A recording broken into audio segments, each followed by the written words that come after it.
good evening. Welcome to the Billy Wilder Theater. This is the home of public programs for UCLA Film and Television Archive. My name is KJ Relth. I'm a film programmer with the Archive, and it's my pleasure to invite you here tonight for a screening of Fatso. So the occasion for this series, and I should say thank you for coming out on a rainy Super Bowl Sunday for this little bit of counter programming. The occasion for this series, Liberating Hollywood, is the publication of a new book by Maya Montanez Smukler about this decade in Hollywood during the 1970s in which more women were employed as directors for studios and independent features than ever before. And it's sort of this watershed moment that lines up quite nicely with second wave feminism. And tonight's film is really special, and a special entry into that. It's one of the only just straight comedies that I think we're showing in the series that has a really wonderful heart. And I think that's kind of been the through line. Maya pointed this out for this whole series, and especially this weekend. This strong sense of love and feeling that all of these films kind of have and share. And so we're really lucky tonight to have Maya here to speak a little bit about the film. And then following the film, Maya will be in conversation with the film's associate producer, Jonathan Sanger. He's not here quite yet, but he'll be joining. Oh, hi, he's here. Hi, Jonathan. Thank you so much for being here.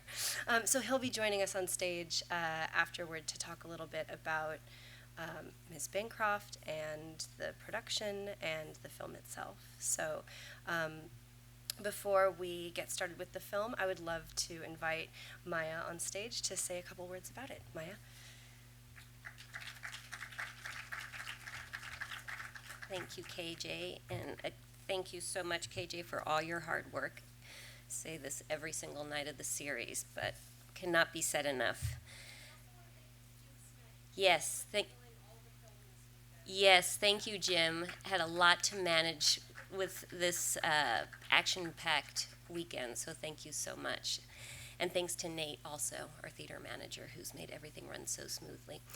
So great to see all you folks here tonight. This is absolutely a special occasion, and I know some of you here were here last night for Testament, and so this will be a nice way to just start the week tomorrow with this really heartfelt comedy.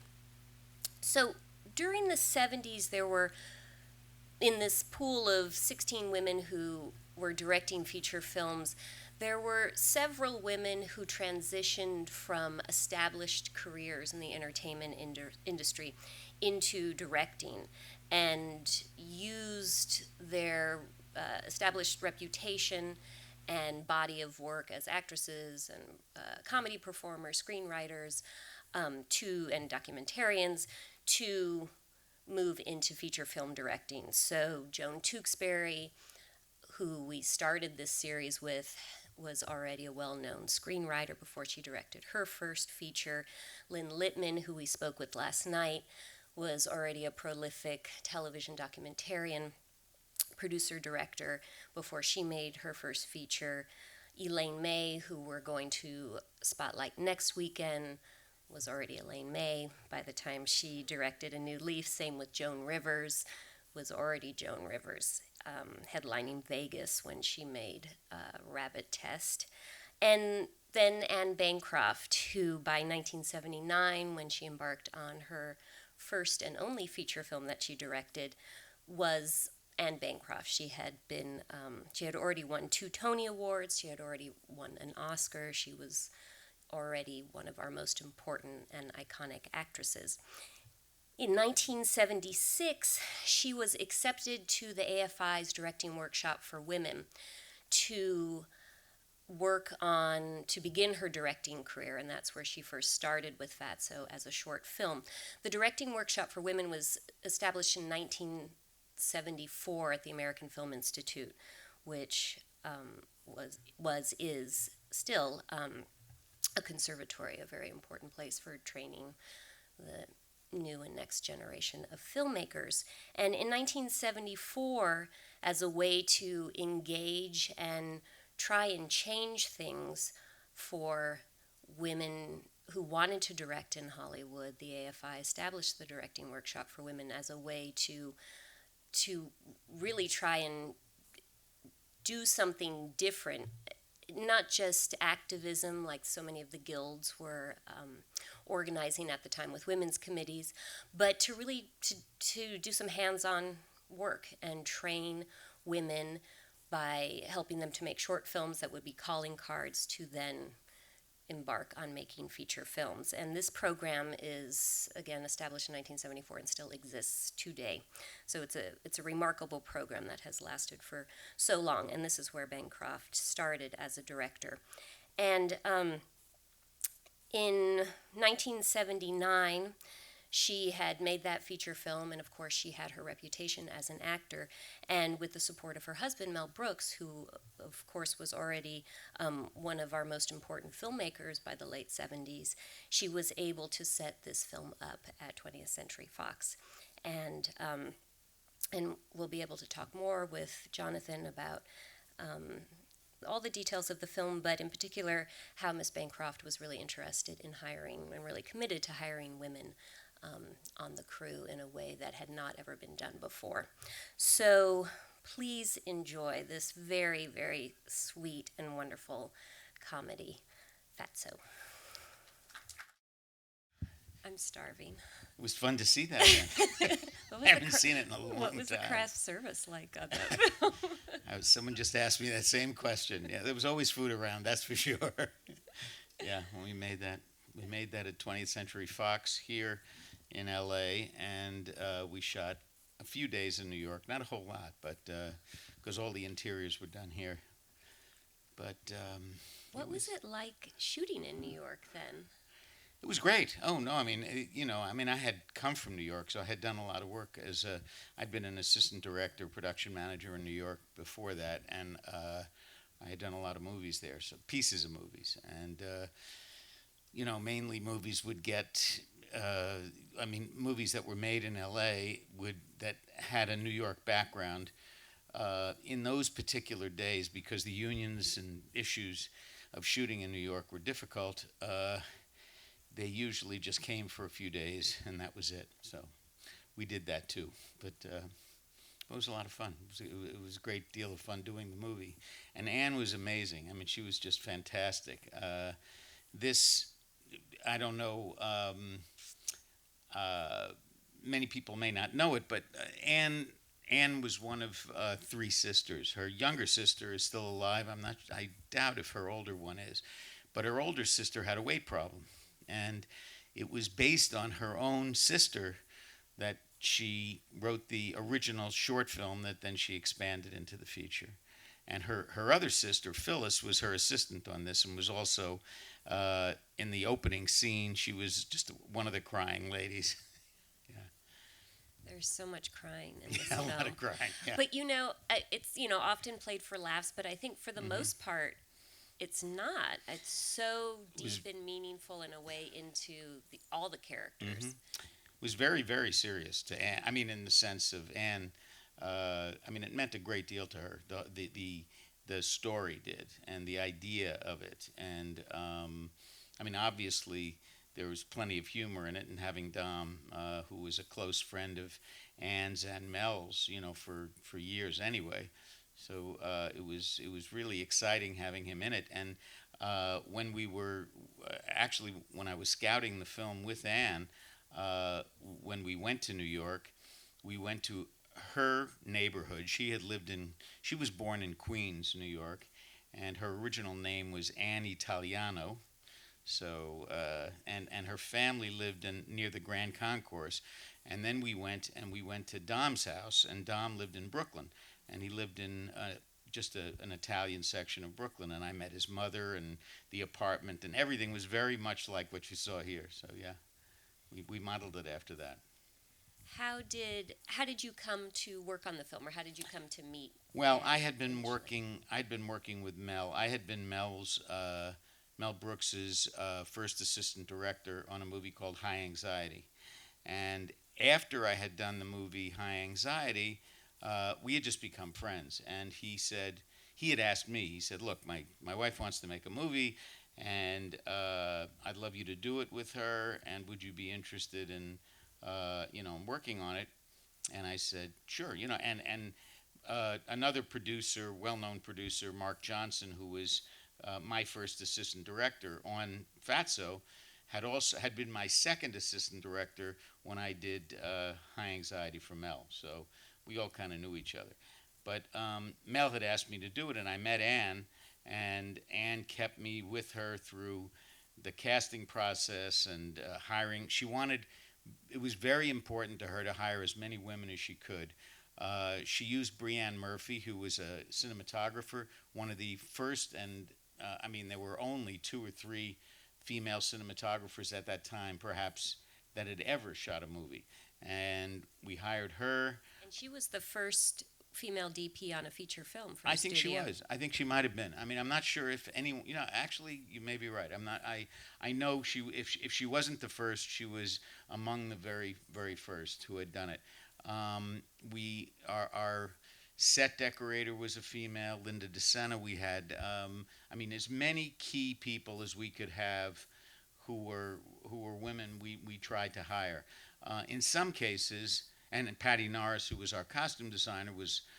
I've used her. I used her in many, many movies before and after, and she was very close to Anne. In fact, she was originally going to be the production designer as well as the costume designer, but in those days, the Art Directors Guild would not let her because she wasn't in the guild as an art director yet.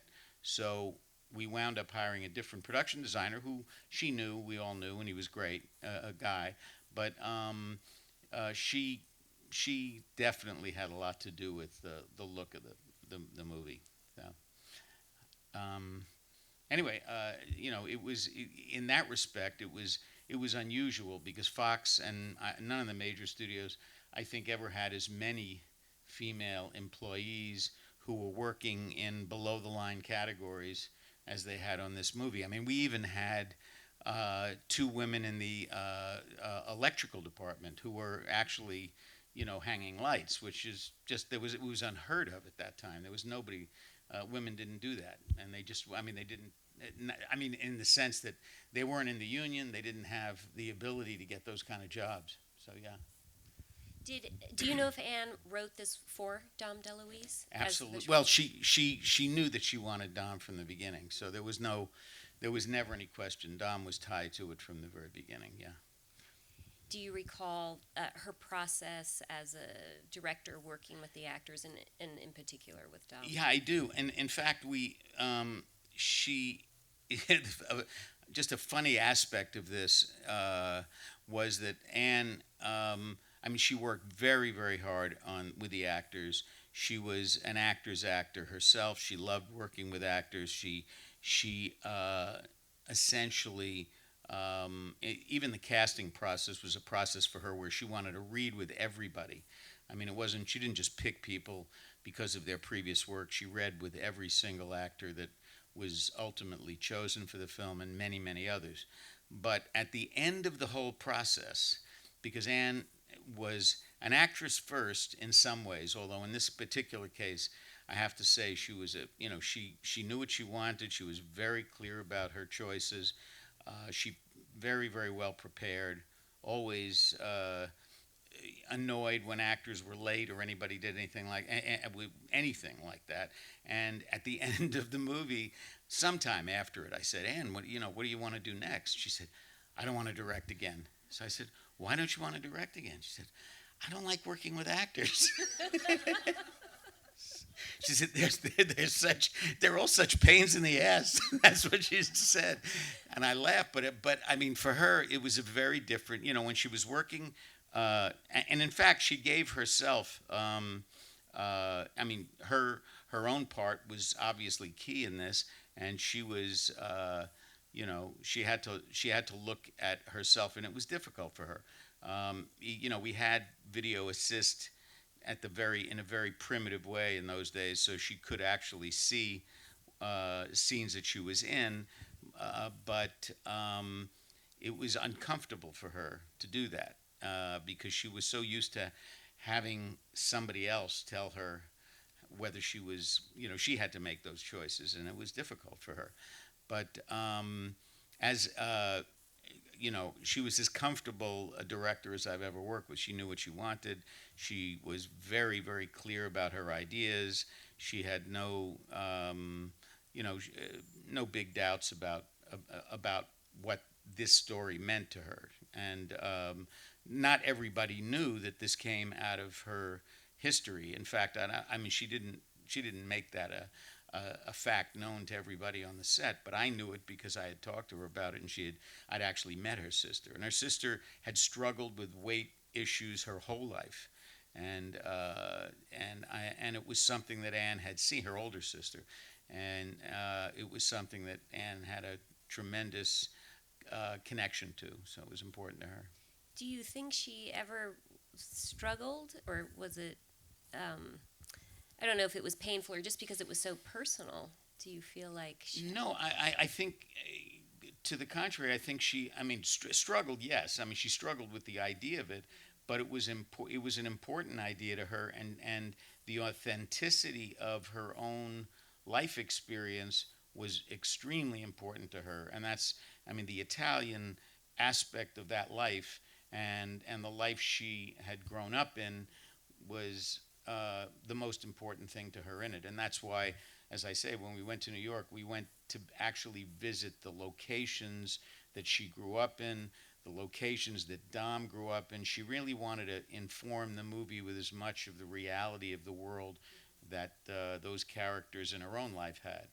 And that was very important to her, yeah. It's such a powerful moment when Dom has that realization of self-acceptance, and then the whole family, his siblings do as well.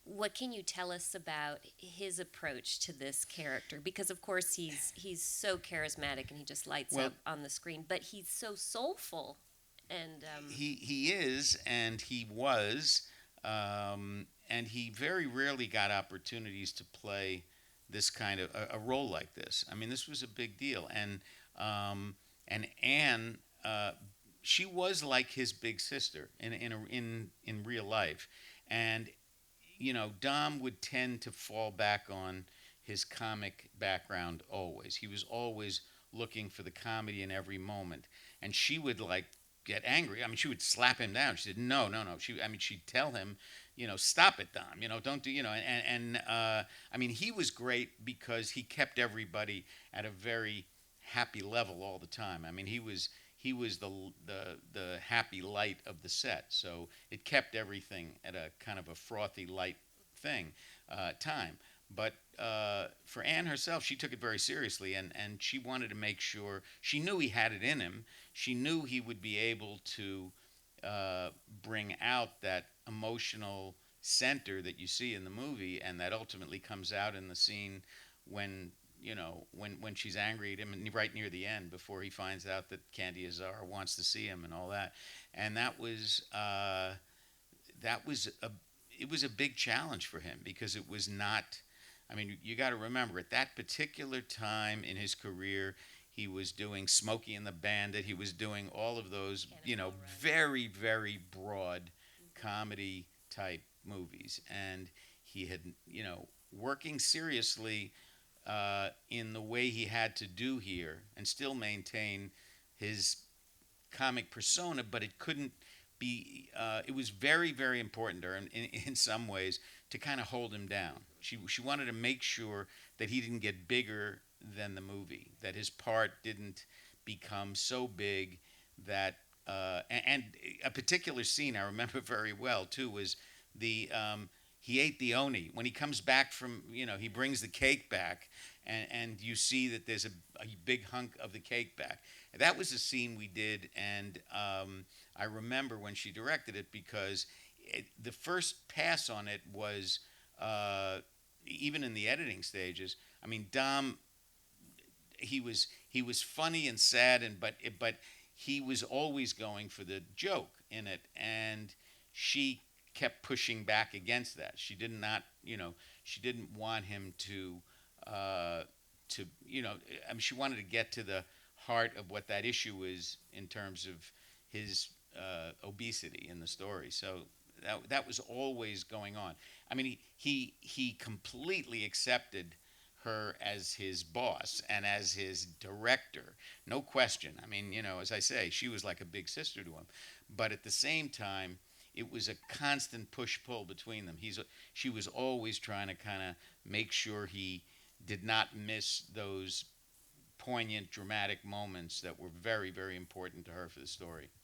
Very successful. I think the film is that, and I love the break in the middle when it's just kissing. I mean, so much good kissing in this movie. And what a moment for him. I mean, not only in this leading role and to really show his dramatic range and the way he can go between comedy and drama, but that it's so romantic. And he's a real romantic lead. And the pacing is very slow. I mean, and this I think is something that we're noticing in these films from this period, that in the the 70s the pacing is much different than today.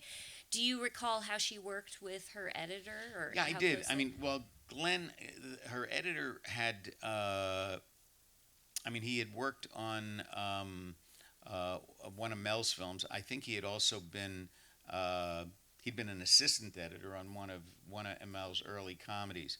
And it was important to her. I mean, the interesting thing, and I'll tell you, I mean, just because I knew them, and I still know Mel, and their relationship was their professional relationship as opposed to their personal relationship was very different. I mean, when she was acting and directing, he was Mel was extraordinarily respectful of her, and he didn't presume when she was directing to tell her what to do. Well, it wouldn't have worked anyway because she was the stronger in many ways of the two. And as many people who knew them both would say, she was actually the funnier one. I mean, Mel is a riot, but Anne was also a riot. She's a very, very strong personality. So whenever he suggested.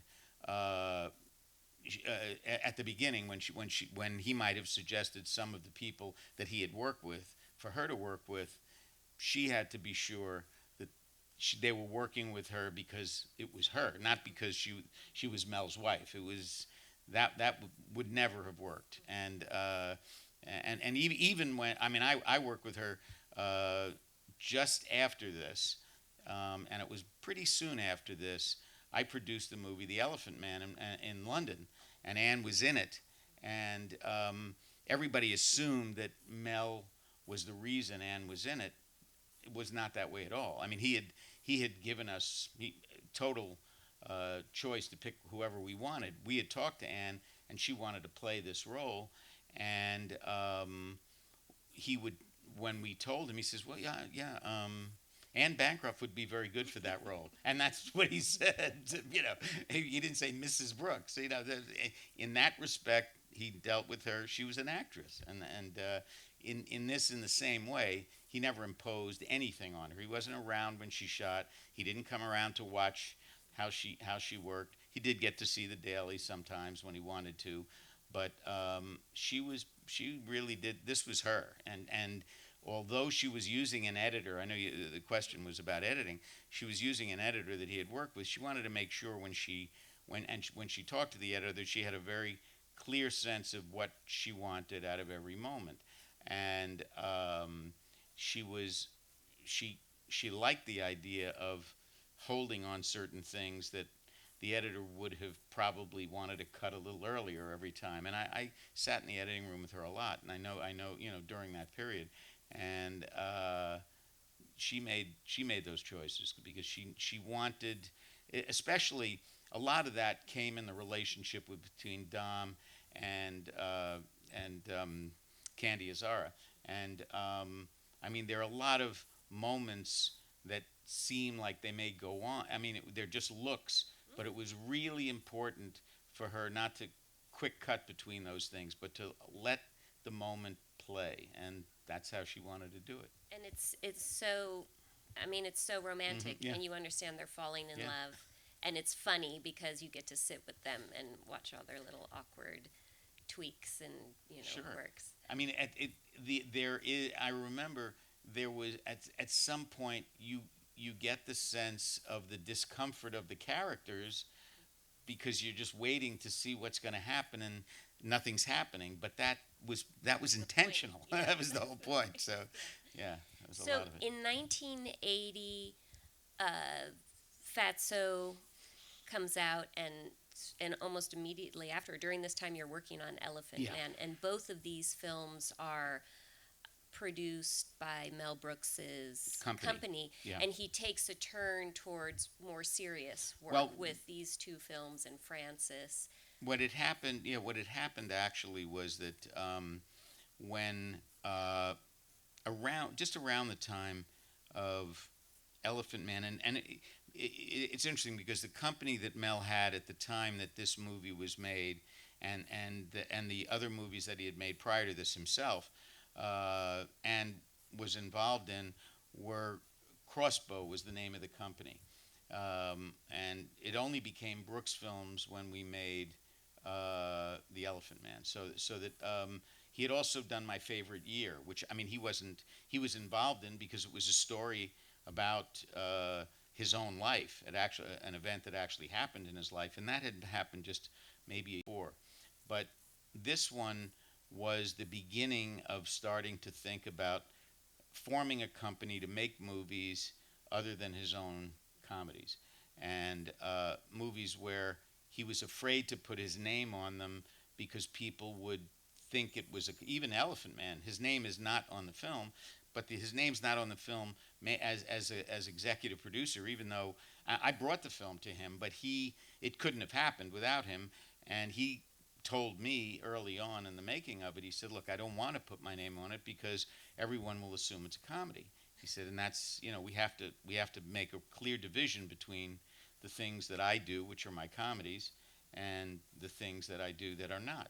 So in that respect, he said the first time out, I mean, Elephant Man was the first, which was totally not a comedy in any way. So therefore, he clearly made sure his name wasn't on it. But his name wasn't really on this either, because it was Ann's project, and he didn't want to take away from her light. That was important to him, and probably to her too. She was, as I say, she was always a very strong personality. Thing I noticed here, which I had totally forgotten, was that you have the scene in the card store with Anne and Dom, and they're dancing, and it's to Sweet Georgia Brown, and it echoed the movie that Mel made some years later, which was Mel and Anne doing Sweet Georgia Brown in Polish for the To Be or Not to Be, and I hadn't remembered, but it just struck me. Of course, this was where that began. This was the beginning of that, because it was even used as an under theme during the in the movie. So that was That is it's really interesting. Some questions from the audience? Anybody? Somebody. I hope you enjoyed it. Oh, yes. Oh, please wait for the mic. Oh. Thank you. This is such a sweet movie. What happened to it after it was released? Well, it was not much. I mean, it played in theaters. You have to remember, at the time when this came out, there wasn't a lot of ancillary markets. There wasn't any streaming. There wasn't any cable or anything like that. Didn't exist yet. So that there were cassettes made, and there weren't DVDs even. They were video VHS cassettes, which were made and sold, and that was the only other market that the movie had. So it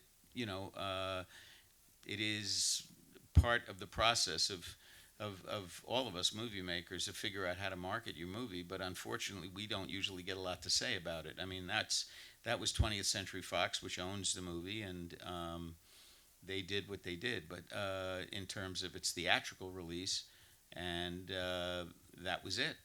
It's obviously still around and can be seen, and now I'm sure there are ways to get to see it. I don't know. I'm sure you can see it now, streaming and otherwise. But back in those days, a movie ran its time and that was it. It was gone.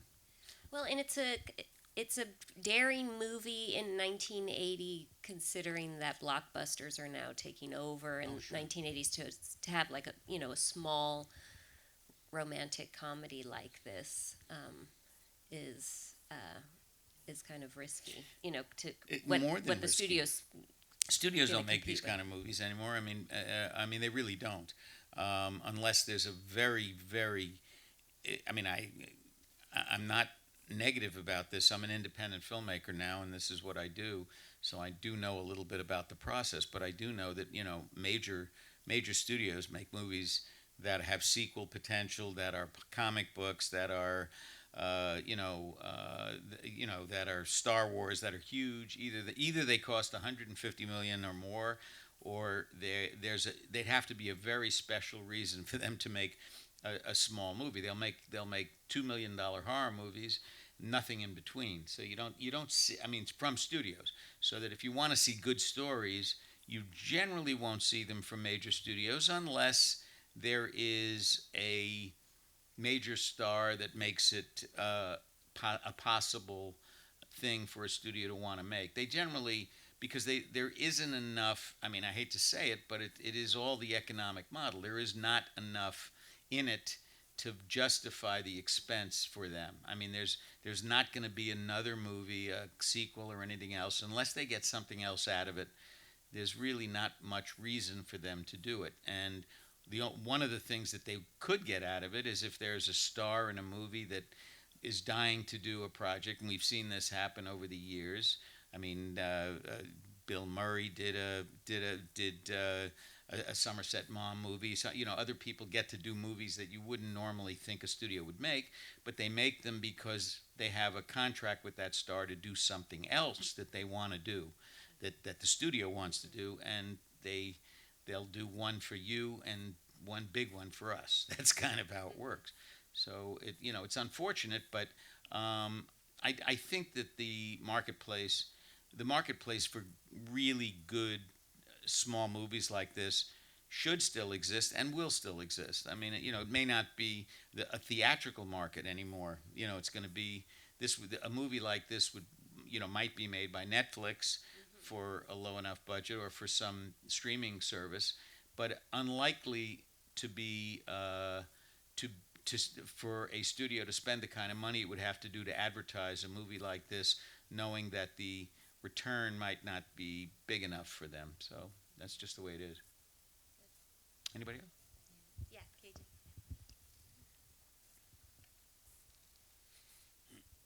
Thanks for being here. I was curious if you could speak to, and maybe not, or maybe you don't remember, or maybe you and Anne never talked about this, but the reviews were generally not very positive, and it wasn't treated very favorably. So I'm curious if, she said that she didn't want to work with actors, and that was part of her decision to not direct again, but did the reviews impact her in any way, or did she have a Probably, reaction? probably. But the thing, it was interesting because as an actress, she never read reviews. She would not ever read her reviews in anything she did, good or bad.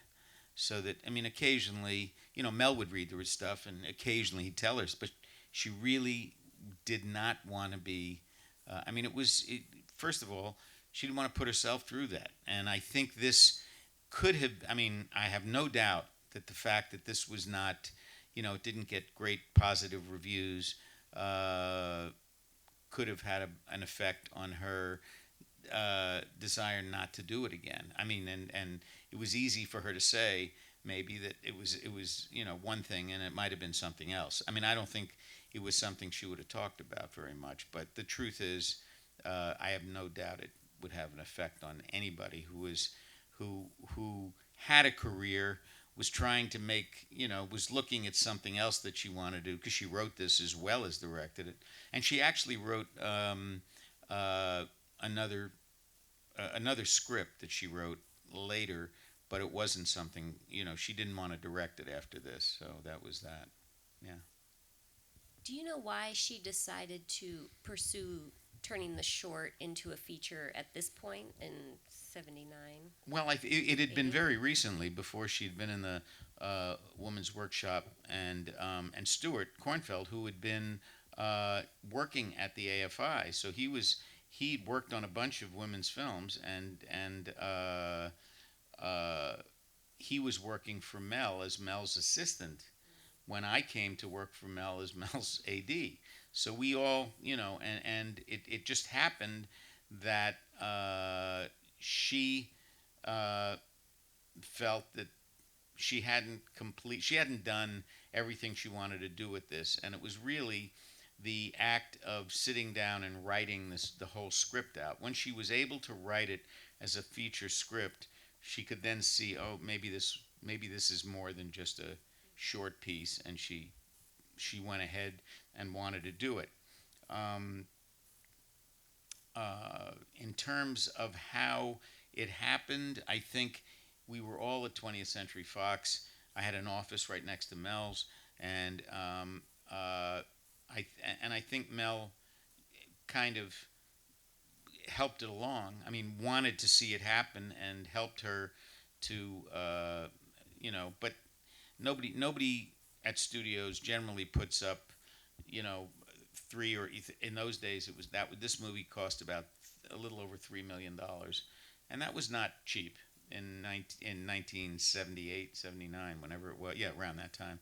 And the studio wasn't doing that just as a favor. I mean, they were doing it because they hoped they'd make some money on it. So, but they did respect Mel. Mel would never have. I mean, he certainly wouldn't have made a demand on them for his other movies because he already had a deal with them.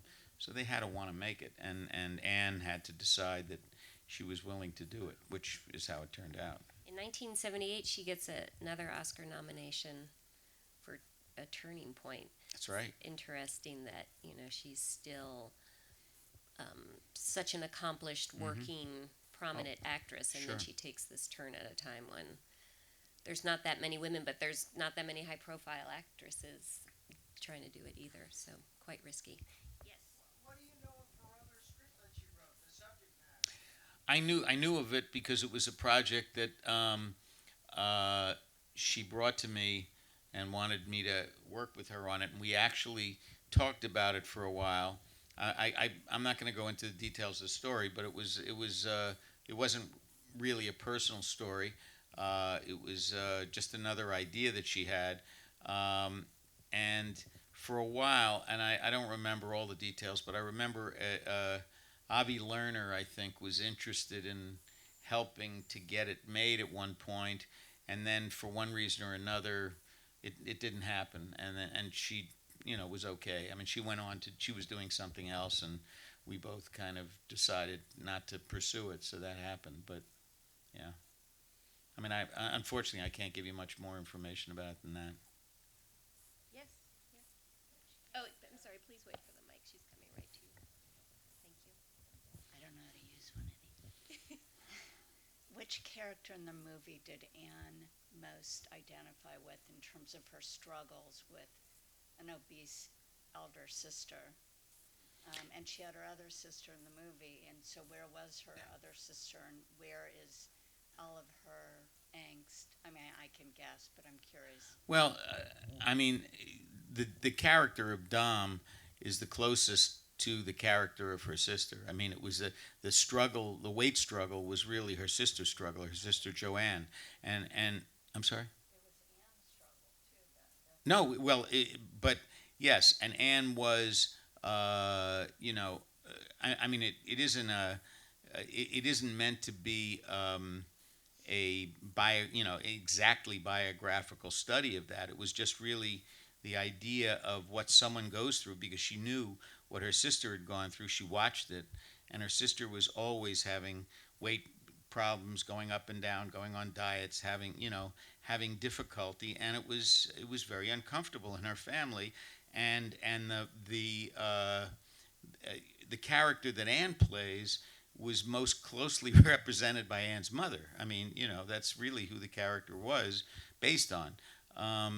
Her sister was her younger sister, and her sister came out here. She lives in New York, and She still lives in New York, and she's great. But she wasn't in the movie business really. She just came out to work for a while as Anne's assistant, and just she was credited. Phyllis Wetzel, her name is, and she was credited on the film. But she was several years younger than Anne, and kind of by the time she was really growing up, the younger sister, Anne had already left home and was in Hollywood. I mean, she had already come out here, so her sister idolized her.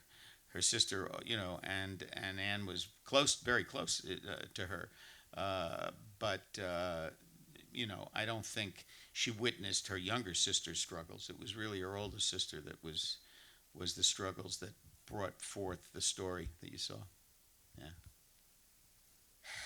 Well, thank you, Jonathan, Hey, for coming pleasure. out and seeing this film and talking with us and in a way for Anne.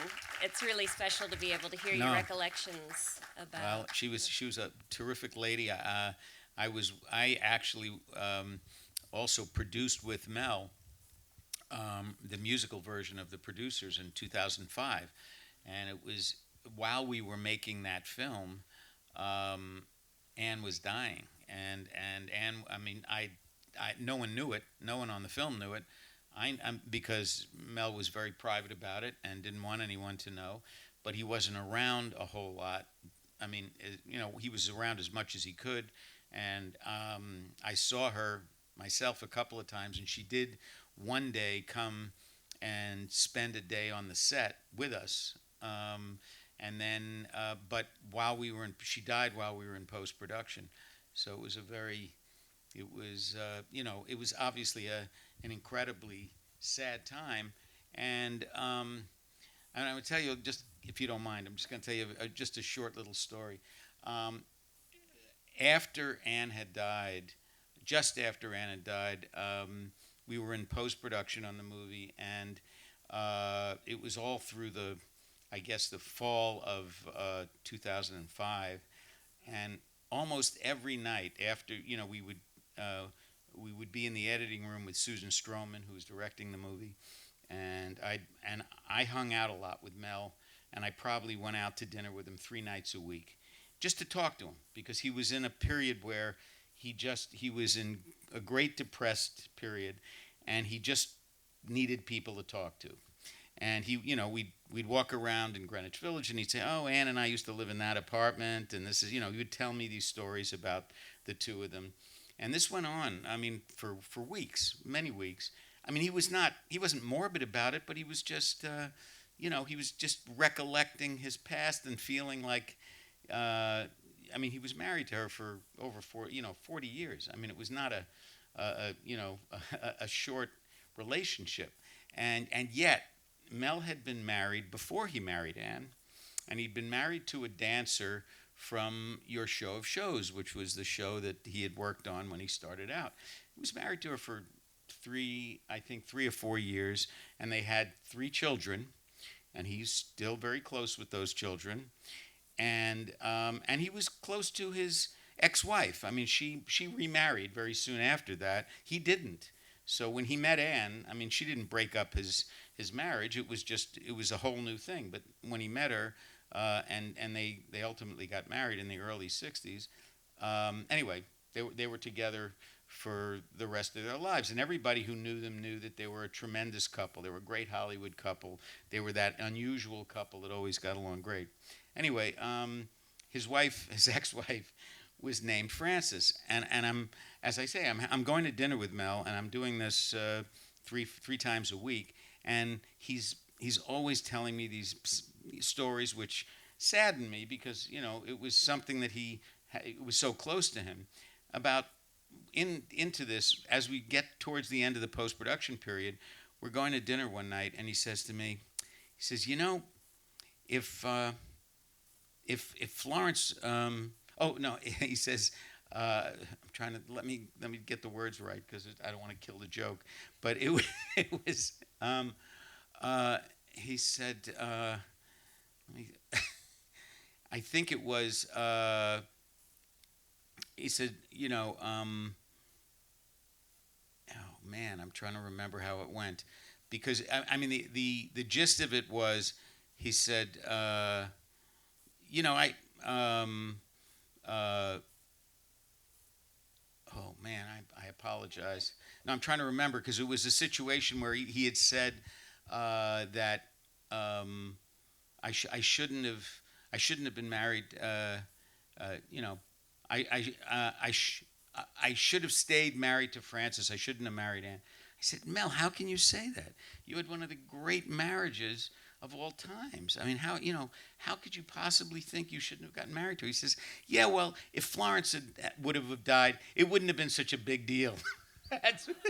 And it was, I mean, it was one of those crazy moments where you don't know whether to laugh or to gasp, but I knew what he meant by it in a way. I mean, he was really so in love with her, and it was such a big, his relationship there was such a big deal. That was it. Yeah, it was his way of Yeah. showing his love for her. Mhm. That's a wonderful story. Thank you for Sure. sharing that. Thank you for coming. Thank you.